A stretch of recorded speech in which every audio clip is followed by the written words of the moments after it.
This is a story about peril in the Pacific. It's the story about a new U.S.-sponsored trade agreement called the Trans-Pacific Partnership.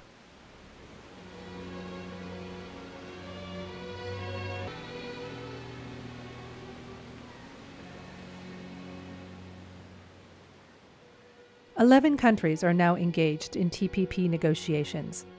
The United States, Canada, Mexico, Peru, Chile, Australia, New Zealand, Singapore, Malaysia, Brunei, and Vietnam.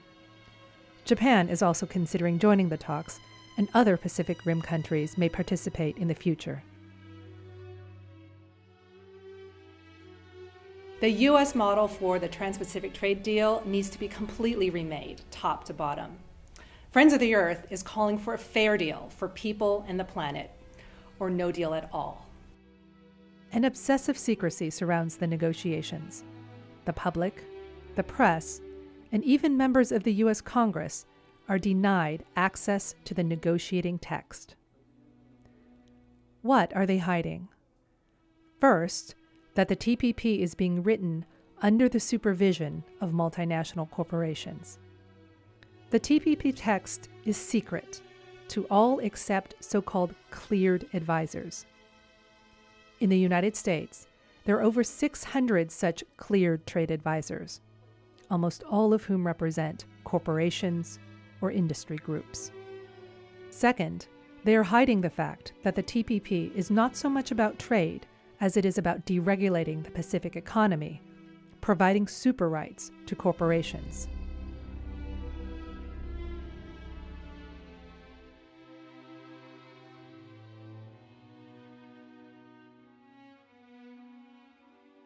On the morning of Wednesday, June 13, 2012, the TPP investment chapter was leaked.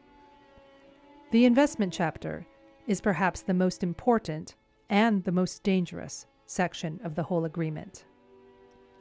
The leaked text put authority over environmental and climate policy into the hands of business-friendly international tribunals, many of them convened by the World Bank in Washington, D.C. And so what do the corporations affected do? They run to these international trade courts and try to become more powerful than governments themselves. They try to essentially replace democracy and public policy with the rules that the corporations write. Corporations would like to just fight these battles with high-priced lawyers in closed rooms in Washington, D.C.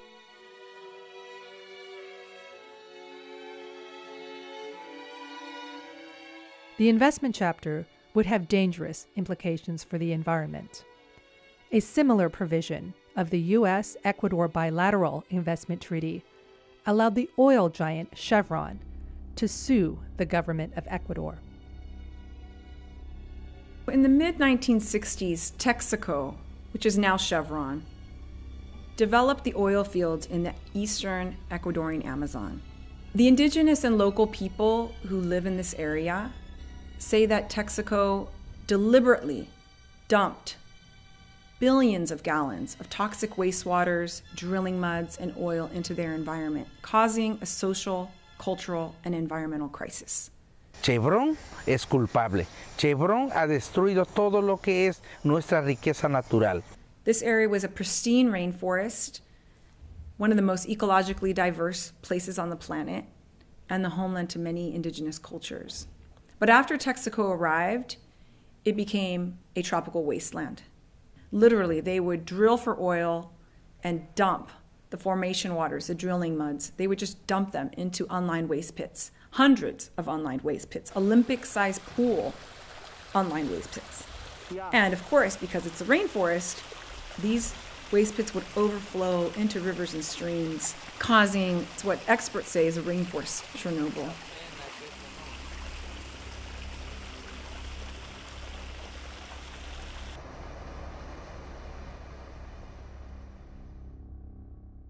The indigenous people and poor settlers of the Oriente region suffered an epidemic of cancer and other illnesses they say resulted from Texaco's dumping.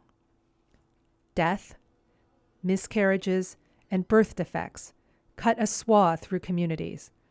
threatening some indigenous groups with extinction. The destruction of the Ecuadorian rainforest, with its world-class biodiversity, was also devastating. This rainforest Chernobyl affected an area the size of Rhode Island, and a court-appointed independent expert in Ecuador found that the damages from the dumping amounted to $27 billion.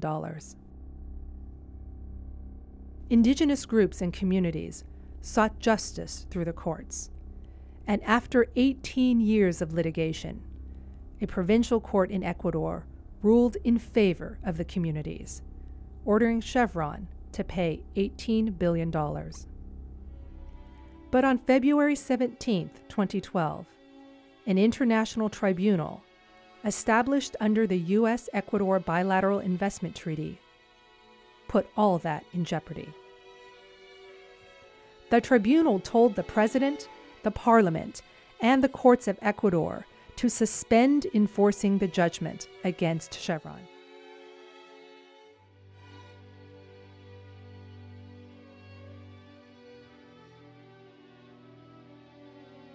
People around the world, wherever I travel, are dismayed by the Chevron Tribunal's actions. But the underlying problem is the flawed model for U.S. bilateral investment treaties and investment chapters in free trade agreements. The U.S.-Ecuador bilateral investment treaty is typical because it favors the profits of big oil companies, mining multinationals, and the wealthy. So why is it that the people that have suffered the most, the local and indigenous populations, why is it that they don't have a voice at the International Investment Tribunal? Why is it that U.S. policy favors financial interests and big corporate interests like those of Chevron over those of the people or the environment? The overreaching of the Chevron Tribunal should be a warning to negotiators from the United States and other Pacific countries as they meet in coming months to fashion a Trans-Pacific Partnership trade agreement. The investment chapter of the proposed Trans-Pacific Partnership would in effect create a separate court for capital. Now, the arbitrators or the judges in these tribunals are typically international commercial lawyers who may one day serve as independent, quote-unquote, arbitrators, and then on the next day return as corporate counsel. The other thing is that most arbitrators are actually from the United States and Western Europe, while most of the defendants are from the Global South. And so I call this a kangaroo court. The TPP investment chapter would provide greater rights for foreign investors. These super rights for big oil, big pharma, and Wall Street investors go far beyond domestic constitutional protections of property rights and due process in the United States.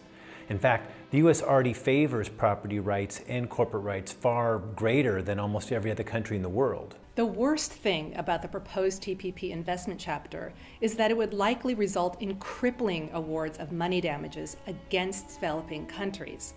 Now, developing countries, some of them face billions in liability. And just the fear of such ruinous judgments will force countries to settle investor claims, even the ones that are unjust. Worse, countries will actually back away from instituting new legislation and regulations designed to protect the environment, protect public health, and the public interest. Some people call this the chilling effect. I call it the deep freeze, where you have sovereign democracies that will actually be afraid of regulating for the environment and for people.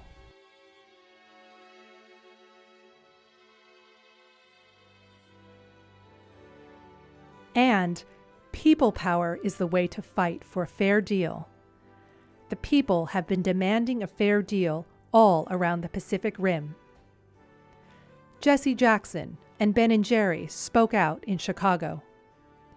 The Peruvian people called for a fair deal. In Australia, environmentalists and trade unionists marched in solidarity. The Japanese called for economic justice. Opposition to corporate power is building in New Zealand. Malaysians are defending their national sovereignty. They are speaking out against an international trade regime that pays polluters rather than making polluters pay. They are speaking out against a system in which property rights trump environmental responsibility.